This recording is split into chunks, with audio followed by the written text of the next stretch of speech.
If you want to join us as we take a look at international affairs, if there are stories that you would like to have unravelled for you, if you want a little bit more information or if you want some clarity on stories that are happening overseas, or perhaps they're ones that you don't think get heard enough about, 1300 800 222. Text us on 0437 774 774.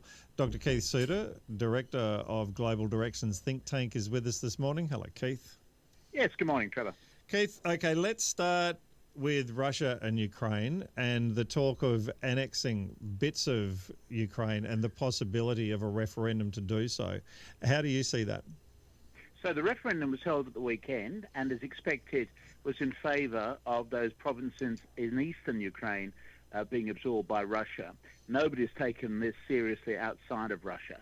It's not a free referendum or plebiscite because people had to fill the forms in front of security officials so they could see how you voted. And in fact, I think they actually increased the enrolment down to children aged 13 and above, so as to increase the numbers of people who could vote, because so many have fled either into Ukraine proper or back into Russia. So no one's taking it seriously. But the bigger issue is that if Putin says that that is now Russia, that it means that any attack by Ukraine to liberate those territories means that it's an attack on Russia. And that then elevates the temperature still higher in terms of Russia and Ukraine. So because he says that this has been correct and in order, that automatically, well, in his eyes, makes it that these are now parts of Russia. That's right, in his eyes, but not in the eyes of most of the rest of the international community. And even his allies are now getting a little worried. I'm thinking particularly of China and India. China in particular, at the beginning of the year, when Putin and Xi met at the Winter Olympics, Putin would have explained what he was intending to do in Ukraine. And Xi would have been supportive because it's a way of dislodging America from that number one spot. But he was promised by Putin that this would be a quick campaign. And after all, he'd gotten away with taking Crimea 7 years ago. So he thought, well, I'll be able to do it pretty quickly. Now it's dragged out for so long, and China is very worried about where this is going. The campaigns, I say, is dragged out for so long. Russia is subject to international sanctions, which is a precedent, really, for using sanctions against China if it were to invade Taiwan. The invasion itself has gone badly, which is, again, another ill omen for any Russian attempt to invade Taiwan. And there's this global disruption to the economies and food supply chain around the world. And that's very worrying for China. China has got a very weak economy at the moment. It's got a property bubble. It's got problems with the COVID virus still going through China. It's just had the worst drought in its recorded history. So it's got all sorts of problems at home. And a war overseas disrupting the global economy is making life even more difficult for China. So Putin expected a quick campaign. He's not achieved that quick campaign. And so China must be wondering why they're continuing to be supportive of Russia, who's clearly a failure. So China won't come out directly and say that, but it seems to be a cooling of the relationship in that China's not prepared to talk about what's happening in Ukraine. China is being very careful about all of its pronouncements. It's not, a gung-ho supporter of Russia even at the best of times. And at a recent summit conference, it was clearly a very chastened Putin who was speaking because his troops have failed to win. So China only likes to back winners, and they're now currently associated with a loser. If you want to join us, 1300 800 222 or text us on 0437 774 774. I've got a text here that says, why are Western democracies starting to call out human abuses of Uyghurs in Xinjiang, isn't it? But ignore the plight of Muslims in Myanmar and those who are now refugees in Bangladesh. Also the treatment of Palestinians by Israel, Kurds by Turkey, Syrians and various oppressed people in some African nations as well. Yes, well, we have a policy of selective indignation. So there are some things that we do complain about and some things that we ignore. On the examples that you've quoted, in terms of the Uyghurs, in Western China. It's interesting for me that Western countries are standing up for Uyghurs. Where's the Islamic community? There are over 1 billion Muslims. I don't see them lobbying China because they're all trying to get on good terms with China. So there's an element of hypocrisy there as well. By all means, blame the West, I quite agree, but also Islamic countries are not doing enough to defend their fellow religionists. And also included in that, someone else has also mentioned asking whether is there any possibility in sight where the conflict in Ukraine may be completed, may finish, with Russia not being able to lose face, I guess. Well, that's the issue. And remember, that was my line at the beginning of the year, before February 24, that my view was that we need to avoid putting Putin into a corner. He put himself into the corner, and so we had to look for a way of trying to get him out. This was before February 24. The world changed on February 24. And then there was no move to get him out of that corner. He then went ahead and invaded Ukraine, has committed all sorts of war crimes. For me, it's very difficult to see how this ends other than in Putin's death, or at least removal. And hopefully his replacement will not be a hardliner. Putin himself has now got domestic problems. He's got people who are opposed to the war now, including, of course, the men who are vulnerable to being conscripted, who are now fleeing the country. You will have seen on the news those long queues of people to get into Georgia or Serbia, etc., into areas where you don't need a visa if you're a Russian. And Georgia is one that's got this long queue of people trying to get in. So on the one hand, he's got people who are now fleeing the country. These are ones that weren't particularly involved with the Ukrainian war because it didn't really affect them. Now it does affect them because of this partial mobilization, and they're the ones who are fleeing. At the other extreme, you've got the ultra-nationalists who are thinking that Putin's rather weak because he's not doing enough to crack down. So they would be obviously supportive of this partial mobilization with a view to crushing Ukraine. And Putin is now in the middle and is in a very difficult situation. This is a conflict which is spinning well out of his control. And it's going to be very difficult to see how this ends easily, as I say, without somebody hopefully removing him and a more moderate coming into power in Russia. That's the optimistic approach. General Mike Milley, head of the U.S. Defense Forces, said a few months ago that he thought this war would drag on for years, and it could well do so. I think there's a feeling within some Western capitals that Russia is a problem that has to be dealt with sooner or later. It's a bit like trying to put off going to visit the dentist. You know, you've got to make that effort at some point. So let's get it over and done with. Let's take on Russia now. Let's bleed Russia dry by continuing to arm the Ukrainians in their courageous fight against the Russians, and just let Russia form the chaos. It's worth bearing in mind that the Soviet Union invaded Afghanistan in 1979 and was there for about a decade, and contributed towards the collapse of the old Soviet Union. Perhaps there are some people hoping that this extended conflict in Ukraine will help weaken the Russian Federation, and the Russian Federation will also start to break up. The worry that I've got is that Russia has got nuclear weapons. Who's going to get control of those nuclear weapons if Russia does break up? What are I mean, I know it would be a very small chance, but an uprising internally within Russia, if there's enough protests against him, but also whether or not the military could turn? Exactly. Particularly if he were to go ahead with these threats of nuclear weapons. The military might say, look, we're just not going to carry out these instructions. We've got a madman in Moscow now. So I guess there is this risk. We haven't had a serious military mutiny by the military since the beginning of the Russian Revolution. So you've got to go back a century for some sort of mutiny. So at the moment it may be rather unlikely. And of course, he's really backed up by his own intelligence corps. So they're the people who are keeping him in power, the Secret Service. But yes, don't forget, Russia is a federation. It's not all Russian. And there are a lot of minority groups. And what Putin has done with his partial mobilization is to exempt people working in the banking sector, the information technology sector, and university students. In other words, the middle-class people that you'd expect to find in Petersburg and Moscow. So what he's doing, he's recruiting from the peasantry out in the regions, many of whom wouldn't even be able to find Ukraine on a map.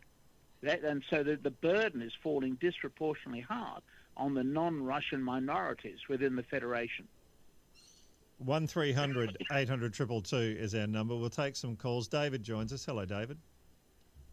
Hi, is that me? Yes, David. Hi, Trev. Hi, Keith. Just before I go on to my main question, in respect of the Russian peasantry, I married into a Czech family, and there are stories legion there about when the Russians came to the Czech Republic, and if any of the run-of-the-mill soldiers didn't do what they were told, the officers just took out a pistol and shot them in the head there and then. Yep. Now, going back to my question, a bunch of us over here in Perth who think laterally, Trev's a good example, we've been discussing for some time, and we can't understand how it is that the Taliban, which from all reports numbers in the hundreds of thousands, how they are able to overwhelm the rest of the Afghan population, which I think is in the 25 to high 20s millions. Yep. So in other words, they're numerically outweighted by ordinary Afghanistanis, and yet these people were able to overwhelm whatever there was of an Afghanistan army and take over the country in pretty much what I would consider an illegal way. I was just wondering if you could shed some light on what happened and how it's possible for that to happen. Yes, well, the real issue is one of morale and determination. A well-organised group fighting on the land that they know well will do well against conventional forces. So the Americans were preparing to fight World War II in Afghanistan, whereas the Taliban realised that in today's warfare it's now guerrilla warfare, and you've got to keep people well motivated or at least terrorised. And that's where the Taliban did so well. Okay, the Americans spent billions of dollars training the Afghani army, and that just folded within a matter of weeks because there's such low morale, whereas the Taliban are really highly motivated. They know the cause for which they're fighting, and so they were willing to do this. So you don't need large numbers now. This is the new fact in warfare. We're seeing that at the moment, by the way, with Ukraine, with 40 million versus Russia with 144 million. If you're well motivated, fighting on your own terrain, then you'll tend to win. It was the story in Vietnam when the Vietnamese rose up against the Americans. Same, of course, with Iraq as well. So large conventional forces, etc., are not necessarily now the key to success. You need to have groups of well-motivated individuals. And the Taliban, whether or not you agree with their motivations, they are well-motivated. They know what they're about, and they're fighting for a particular cause. And so it's not a question now of numbers. It's a question of morale. And that they are, I think, had better morale, because the Afghani forces was just riddled with corruption, low morale, and just fell apart. Thank you for that, David. George joins us. Hello, George. G'day, Trevor, and g'day, Keith. I just wanted to ask you, in regards to a news report that's trying to emphasise this a bit more to me tonight, in terms of the increasing cost of fossil fuel and gas, obviously, especially in the light of the Nord Stream pipeline dubious explosion, which is only going to increase the price even more. The Western countries in Europe are obviously going to struggle, particularly with the northern winter, a lot. But this report kind of highlighted that the developing countries, obviously countries like Pakistan, who are struggling for those incredible floods. We've seen sort of Cuba obviously being devastated with its power grid, and various other countries around the world all struggling with various kinds of natural disasters and internal conflicts. That this report kind of emphasised that they would struggle even more than the developed countries would. So I just wondered what your take would be on how badly you think this kind of situation will lead to further instability in already unstable developing countries, and are there any solutions being flagged by the Western countries who are obviously worried about their own internal situations? Are they going to take their eye off the ball in terms of these other less developed countries?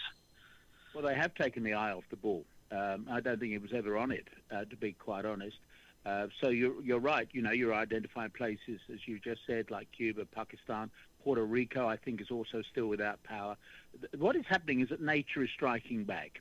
And the environment is now getting more and more hostile. This is further evidence of climate change having an impact. Whether or not it's human-made, of course, you've still got some skeptics there. But in my view, this is climate change, and the world situation is going to get worse because clearly the environment is just rebelling against what humans have been doing in terms of the fossil fuels.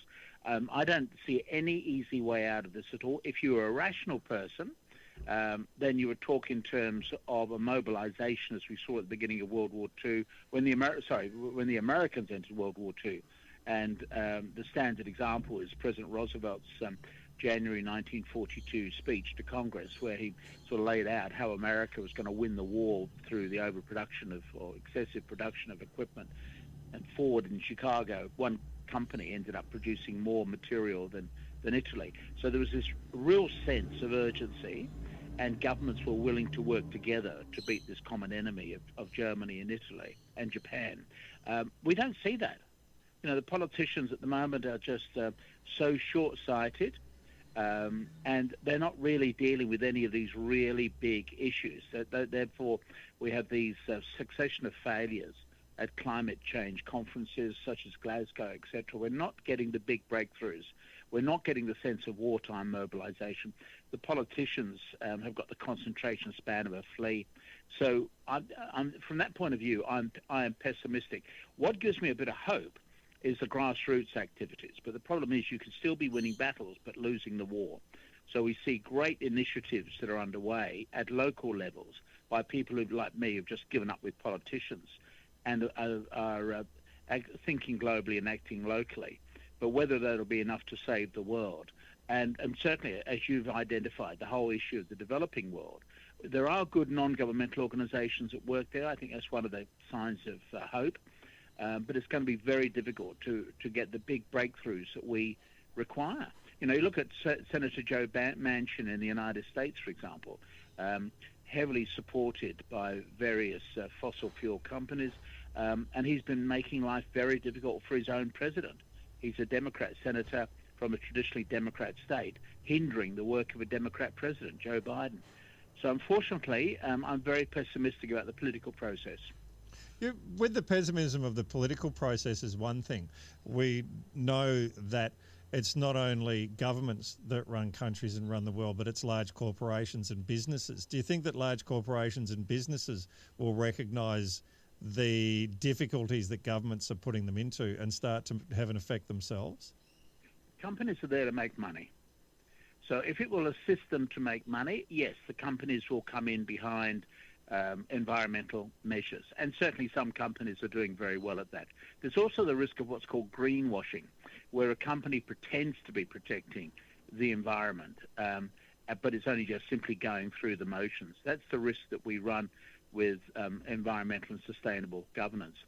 It may well be that Greta Thunberg is now too late, that the environmental crisis is too far advanced, and that instead of having a debate about whether or not climate change is occurring, that we just simply say, yes, it is occurring, therefore how can we adapt? There's a very good video on YouTube at the moment doing the rounds by Jim Kirk, who has been involved with the banking sector in Great Britain for many years. And he spoke at a recent environment conference where he was just simply saying, look, a lot of this environmental and sustainable governance is really over the top. We shouldn't overemphasize the dangers of climate change. We are able to adapt to it. So I think that in the business community, there may well be a change in the narrative. In other words, saying we can't stop climate change, but what we can do is to make incremental adjustments. Like, for example, if you're concerned about Jakarta, which is sinking under the water and is naturally they're having to build a new capital city for Indonesia on another island to get away from the disaster in Jakarta, he says, well, look, Amsterdam's been underwater for years, for centuries, but they protect it because they've got a good system of dikes. So don't worry, we can build the seawalls and all the rest of it.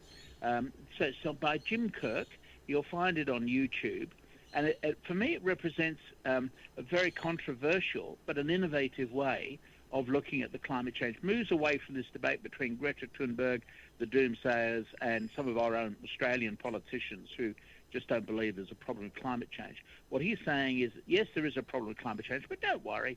We will be able to adapt to it, and we will be able to innovate, and we will be able to save ourselves. It'll require changes, but don't worry, the market system will adjust to that. So it's a very interesting approach where the focus is now on saying we've lost the big battle, therefore how do we adapt to what is going on? So by all means, Florida will go underwater. So there'll be some areas which will be uninsurable, will be too risky to live there, but other areas can be saved. And so it'll be expensive, but don't worry, the global economy will continue to grow. So it's a very interesting approach. Jim Kirk, it cost him his job. HSBC, which was his employer, sacked him because of the outrage the speech caused. But I think it's a speech worth watching. It only goes for 15 minutes as a way of just broadening your horizon about how the narrative on climate change is now changing, from just being the Greta Thunberg, the us falling in, or the other end saying, look, don't worry, there is no problem. To someone who's saying, yes, there is a problem, but yes, we can also solve it. If you want to join us, 1300 800 222, text us on 0437 774 774. Earlier in the Question Everything office. Hey Jan Fran, there's some amazing news to talk about this season. Did you hear Elon Musk is buying... No, Will Anderson, that wasn't true. Well, there's the scandal with... Debunked. That's exactly the kind of misinformation we uncover on Question Everything, a show where comedians try and get the facts straight. Question Everything. Thanks, Jan. You're such fun to work with. That is not true. Wednesday nights on ABC TV and streaming on ABC iView. If you want to join us as we take a look at international affairs with Keith Suter, 1300 800 222, or you can text us on 0437 774 774. Grant joins us. Good morning, Grant. Hi, GC and Keith.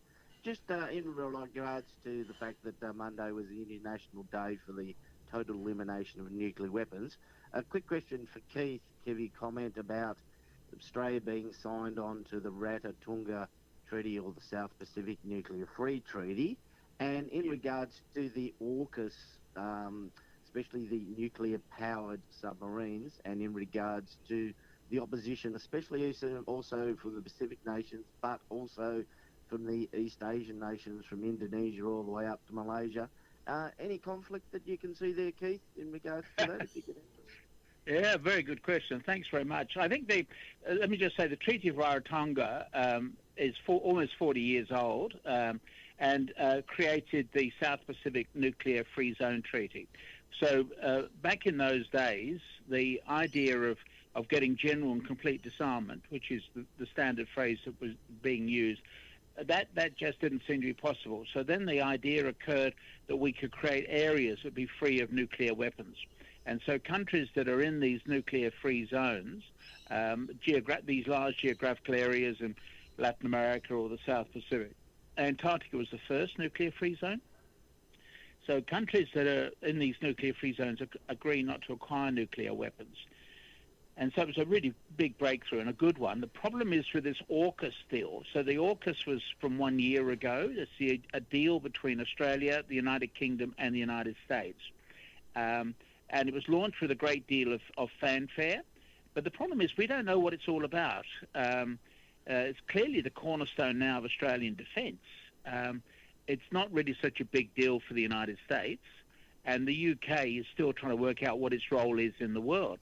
So it's Australia that really benefits from AUKUS. And it was seen at the time as being a major achievement of the Morrison government. But the more we think about it, the more of a disaster it's turning out to be. Well, one, because it's just so vague. We're not sure what it's actually all about. Secondly, it's making our neighbours nervous. Remember, we are covered by this nuclear free zone agreement, the Treaty of Rarotonga. And so if we start having nuclear-powered submarines, will this then trigger some sort of localised series of arms races? And so this is another big implication that we could unintentionally be contributing to a nuclear arms race in this corner of the world. This was a diplomatic initiative that was put together very quickly. No one thought through what the full consequences would be. President Biden has since apologized to the French leader for the way in which the announcement was done. Australia, as I understand it, under the previous government, never did apologize to President Macron. And Labor is trying to build bridges because, after all, if we're trying to negotiate better trade agreements with the European Union, the French are in a position to punish us. So we've got to get on good terms with the French for the sake of our industrial interests. So it's turned out to be, I think, a disaster for us. We should turn to the Italian elections and Giorgia Meloni and the brothers of Italy, and a win for them, but they'll still have to put together a government. But how will that then affect the relationships with Europe and with the European Union? This is a really fascinating thing. So she is the first fascist leader. I know everyone's saying, she says it's she's not a wonderful 'cause she's the fascist. Sorry? She says they've said that they've distanced themselves from fascism. Yeah, and she's very good. She operates in 4 languages. She is super fluent, brilliantly charismatic. But the logo on her flag is derived from Mussolini's tomb. Yep. So don't get brainwashed by her, Trevor. Yep. She's a very shrewd operator, and for me, it represents a whole new wave of thinking in Italian political thinking. It shows that Italians are tired of all being swamped by migrants. It was a real campaign to stop the migrants from entering Italy. She's promising to have warships off the coast of Libya. The way in which Europe extends down beyond Italy, there's an island called Lampedusa off the coast of Libya. So if you can get a small boat, it'll get you from Libya onto Lampedusa. You've landed on Italian territory, and therefore you've landed in the European Union. So there are a lot of asylum seekers who've aimed for that island. Now, when Colonel Gaddafi was in power in Libya, you wouldn't enter Libya at all. But since the Obama government destroyed the Gaddafi government, it's now chaos in Libya. So some asylum seekers are using Libya as that escape route. Then they get in from Libya to Lampedusa, then the mainland of Italy, and she is capitalizing on this fear of asylum seekers swamping Italy. She's a supporter of what is called the replacement theory, or the great replacement theory, which is that according to this theory, white people are being replaced by non-white people. The numbers actually support her because white people are not having too many children.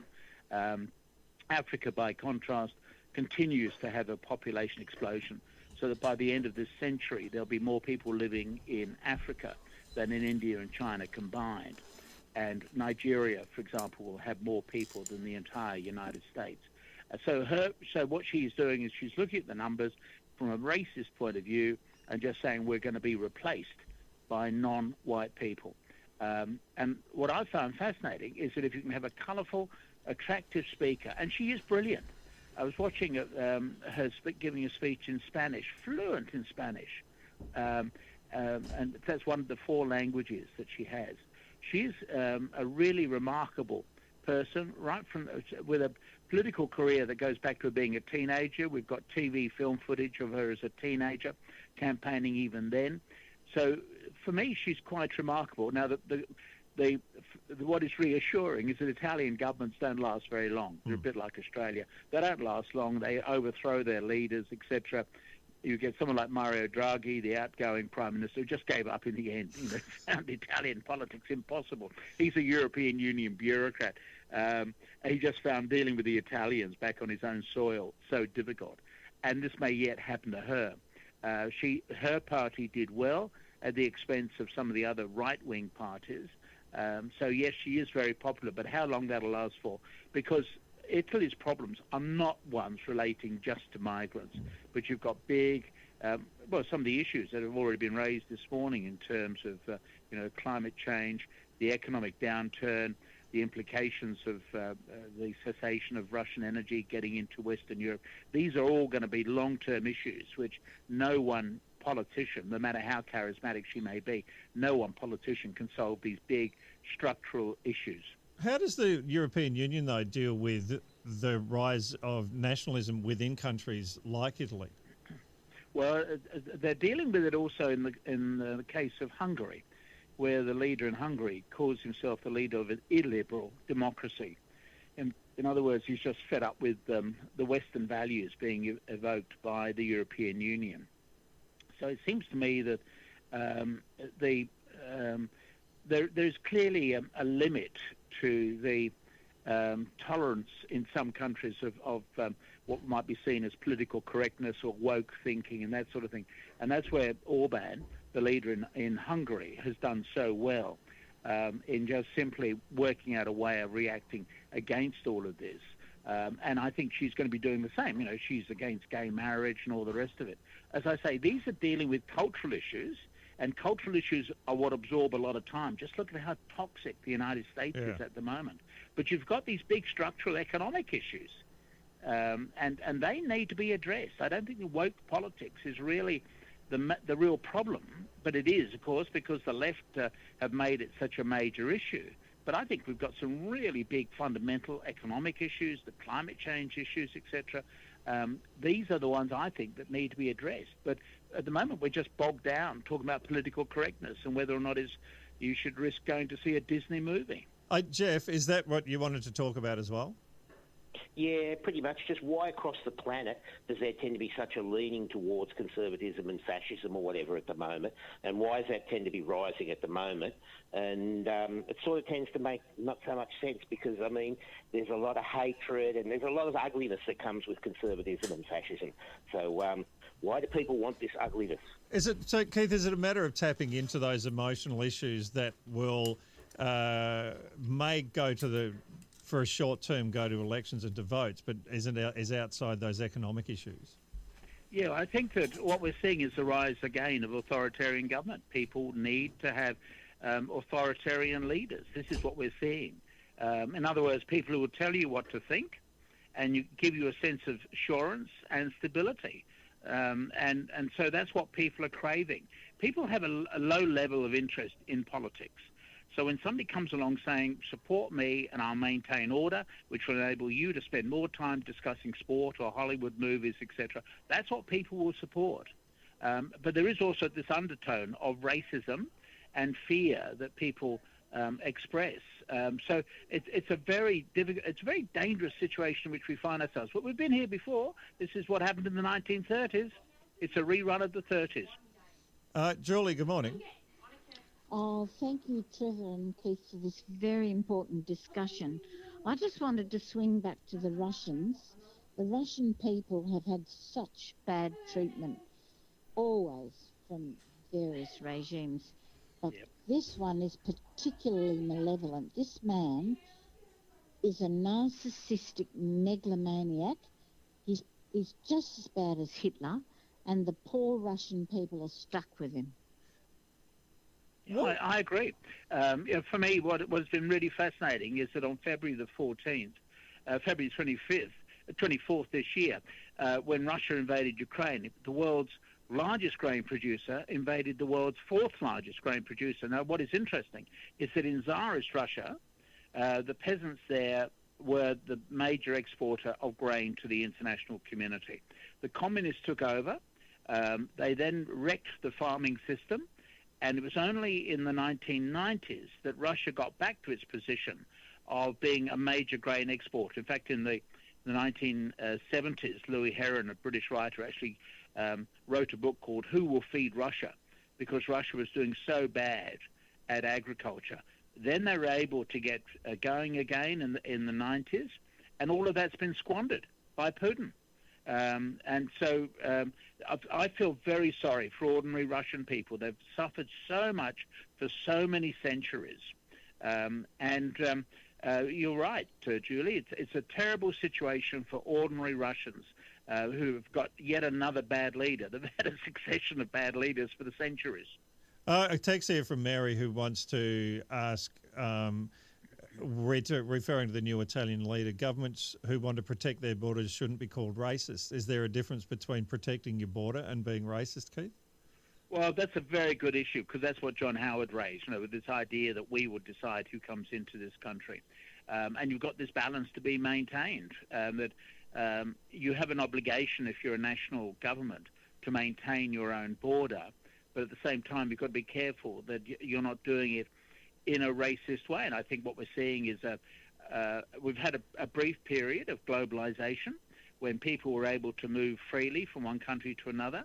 That is coming to an end, and we're seeing much more emphasis now on national borders and being able to exclude people. So it's a whole new era opening up in terms of refugees and asylum seekers. Life is just going to get much more difficult for people who wish to exercise their right to move from one country to another, because clearly they're not going to be able to exercise that right, which was talked about during World War II and the early documents of the United Nations. But now we're moving away from that freedom of movement of peoples, and we're re-establishing national boundaries because people are scared, they're worried they're going to be swamped by foreigners, and they're worried about the loss of their own jobs. We've seen that with Brexit. So Brexit has been aimed at removing Britain from the European Union, and it was carried by people who were just sick of being, as they would say it, swamped by foreigners.